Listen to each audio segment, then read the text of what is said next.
Bonjour à tous et bienvenue sur la chaîne Un abonné rennais. Nous sommes sur le parking du Roazhon Park, vous l'avez reconnu. Et aujourd'hui c'est une vidéo bilan sur ma première saison sur YouTube en parlant des Rouges et Noirs. Cette vidéo va se dérouler en 3 actes. D'abord on va parler du développement de la chaîne, etc. J'ai pris 5 points qui me semblent importants. Ensuite une petite FAQ, vous m'avez posé quelques questions sous la dernière vidéo. Et on finira par mes projets pour la saison prochaine qui s'annoncent grandioses autant sur ma chaîne que sur les terrains du Roazhon Park.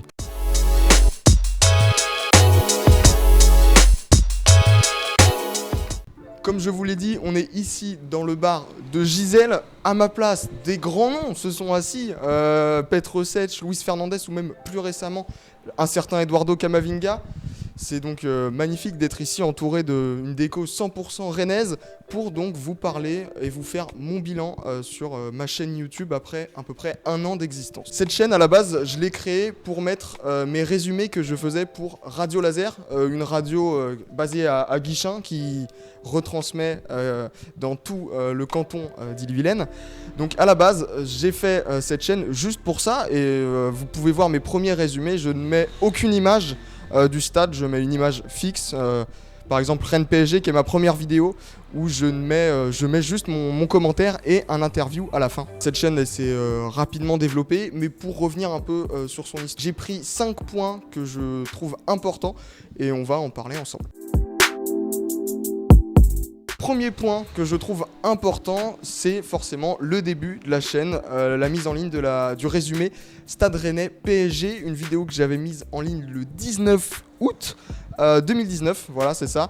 Donc un résumé qui a pas beaucoup marché, bon en même temps pas d'image etc. Mais c'est un point important, c'est le début de cette chaîne YouTube.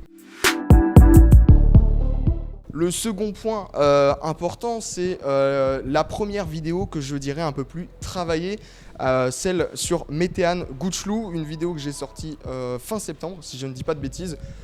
Voilà, il y avait eu des grands noms qui étaient arrivés au mercato, Flavien Tay, Nianion, etc., Niang, pour ne citer que, et était arrivé un peu plus dans l'ombre, ce jeune franco-turc, Metehan Güçlü. J'étais très heureux de cette première vidéo, une première vidéo que je trouve plus travaillée, avec plus de montage. Et c'est le début d'une longue suite de vidéos comme ça, un peu plus travaillées, où je parle plus du Stade Rennais et de son histoire. Mon troisième point que je trouve important, c'est le match Stade Rennais CFR Cluj. Déjà, c'est mon premier résumé européen sur la chaîne. Et ensuite, c'est là où j'ai décidé de changer le nom de mes vidéos. Avant, je ne voulais pas mettre résumé Stade Rennais nanan, pour la simple et bonne raison que je n'avais pas les buts et je les mettais pas. Donc pour moi, c'était mentir de mettre résumé tata. Je mettais donc une phrase, par exemple pour Rennes-Lille, j'avais mis le doute s'installe parce qu'il y avait eu 1-1, voilà, etc. Et là, pour résumer Stade Rennais Cluj, j'avais trouvé les images et je me suis dit, on balance comme ça en mettant le titre résumé Stade Rennais CFR Cluj, pardon. Et la vidéo marche très bien, du moins c'était exceptionnel pour moi. Je fais 5000 vues en une journée, donc c'est un record absolu. Et c'est depuis cette vidéo que je fais des montages un peu plus travaillés et je mets les images et les buts à chaque vidéo. Le quatrième point, forcément, c'est le résumé de Stade Rennais FC Nantes. Un match exceptionnel déjà dans son déroulement, dans sa... gagner un derby comme ça, à l'arraché sur une décision arbitrale à la VAR, c'était déjà exceptionnel. Et en plus, la vidéo que j'ai sortie le lendemain, le samedi, c'était aussi ça mon avantage. Le match s'était passé le vendredi soir et j'ai monté dans la nuit et voilà, j'ai pu sortir la vidéo le samedi matin, alors que les résumés de la Ligue 1, eux, sortent le lundi matin ou dimanche dans la nuit. J'avais donc un tour d'avance et ça a joué en ma faveur. 50 000 vues en une journée.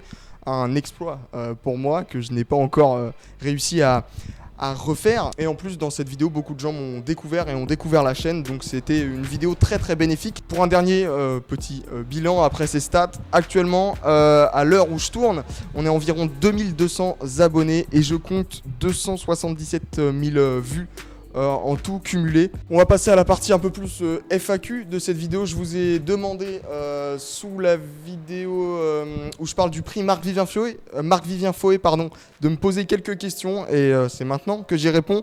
Alors première question, salut, j'ai une question, est-ce que tu pourrais faire une vidéo où tu donnes ton avis sur les 2 ou 3 nouveaux maillots du Stade Rennais quand ils sortiront? Alors c'est prévu. Le problème, c'est qu'ils sortent pas tous en même temps. Le maillot domicile va sortir le 16 juillet en même temps que le premier match de préparation du Stade Rennais va se faire. Ça sera contre la Berrichonne de Châteauroux à la Piverdière, si je ne dis pas de bêtises. Donc là, on aura le maillot domicile et les maillots extérieurs. Et le 3e maillot sortira un peu plus tard. C'est dommage, j'aurais aimé faire une vidéo où je découvre les 3 en même temps en vidéo. Malheureusement, ça ne sera pas le cas, donc on fera peut-être 2 vidéos. Je vais voir comment je vais m'organiser. Alors, deuxième question, est-ce que tu pourrais faire une vidéo où tu pourrais parler du mercato estival franco-français? Alors, j'ai pas forcément prévu de vidéo mercato. J'en avais fait une pendant le mercato d'hiver dernier, mais j'ai décidé de ne pas réitérer la chose parce que bon, ça a été un peu spécial ce mercato parce que voilà, la saison a fini plus tôt, le mercato a commencé plus tôt. Là, il va faire une pause durant courant juillet, si je dis pas de bêtises. Donc voilà, il est très chamboulé. Donc dans tous les cas, vous inquiétez pas, à chaque officialisation du Stade Rennais, il y aura une vidéo pour présenter le joueur, ses attributs, sa carrière, comme j'avais fait pour Steven Nzonzi quand il était arrivé cet hiver. Mais je ne pense pas de faire de vidéo pour synthétiser les rumeurs. Mais ça sera fait en hiver. Est-ce que tu pourrais faire le résumé de Atlético Madrid, Stade Rennais? J'étais petit et je n'aimais pas le foot, alors je ne m'en souviens pas. Alors cette vidéo est faite, hein, voilà, j'ai fait cette vidéo parce que je l'avais vue, c'est sous la vidéo, ce commentaire il était arrivé sous la vidéo Stade Rennais Juventus de Turin. Donc cette vidéo est faite, elle a été tournée, enregistrée, mais malheureusement l'UEFA a striké les images que j'utilisais. Donc c'est le jeu, hein. Ils ont entièrement le droit de faire ça. J'ai essayé de jouer, je me suis fait attraper comme on dit. Alors tu devrais faire une vidéo en essayant d'élire le meilleur Rennais de la saison. Alors j'y ai pensé cette année, il y a eu beaucoup d'autres comptes fans qui ont élu leurs meilleurs joueurs selon eux. Pour ma part je l'ai pas fait parce qu'encore une fois le contexte était un peu bizarre, pardon. Ça a été un peu spécial, voilà, c'est une vidéo, j'y ai pas forcément pensé, j'y ai pensé un peu tard je pense. Donc pas cette année, mais je pense l'année prochaine ça sera fait. Et dernière question, bien, j'espère qu'à l'avenir tu pourras nous montrer plus de vidéos sur le Stade Rennais, type news et résumé. C'est pas une question, mais je l'ai prise en fait pour faire une transition, parce que là on va passer, on va dire, à la suite. Qu'est-ce que j'envisage l'année prochaine, mes projets, et enfin un petit message tout simplement pour vous. Pour la saison prochaine, j'ai déjà plein d'idées, de concepts. Déjà on va continuer de couvrir les matchs à domicile, car je reste abonné ici au Roazhon Park. Par contre, j'aimerais bien faire 2 capsules vidéo par match. Un côté un peu plus résumé avec les images, les buts, comme je fais d'habitude. Et ensuite, une autre vidéo où là, je vous interviewerai à la sortie du stade pour savoir voilà, votre avis sur le match, etc. Donc, ça sera des interviews filmées, pas enregistrées comme j'ai fait cette saison. Donc, n'hésitez pas. Déjà que c'est dur d'arriver à trouver des gens à enregistrer et à donner leur avis sans caméra. Alors là, avec une caméra, je pense que ça va être encore plus compliqué. Donc, si vous voyez un gars qui me ressemble un peu, avec un micro et une bonnette rouge, et quelqu'un qui filme à côté, n'hésitez pas à venir donner votre avis. Ensuite, pour les vidéos un peu plus travaillées, je vais continuer à faire des concepts différents comme je fais. J'aimerais plus faire de reportages où vraiment je me plonge par exemple sur la carrière d'un joueur passé par Rennes, où j'interviewerai les supporters qui l'ont vu passer, pourquoi pas des coéquipiers ou des entraîneurs à lui. Bref, j'aimerais aussi développer ça. Et peut-être aussi vous proposer du FIFA en live, peut-être proposer plus de live. J'avais adoré faire le live Instagram où je parlais et j'échangeais avec vous. Donc pourquoi pas refaire ça. Et pour finir cette vidéo, tout simplement, je vais vous parler à vous derrière votre écran. Cette chaîne vous appartient. Vous vous en rendez pas compte, j'ai que 2000 abonnés. Donc je lis tout, vos commentaires, vos messages privés sur Insta, Twitter, même vos mails. Je lis tout.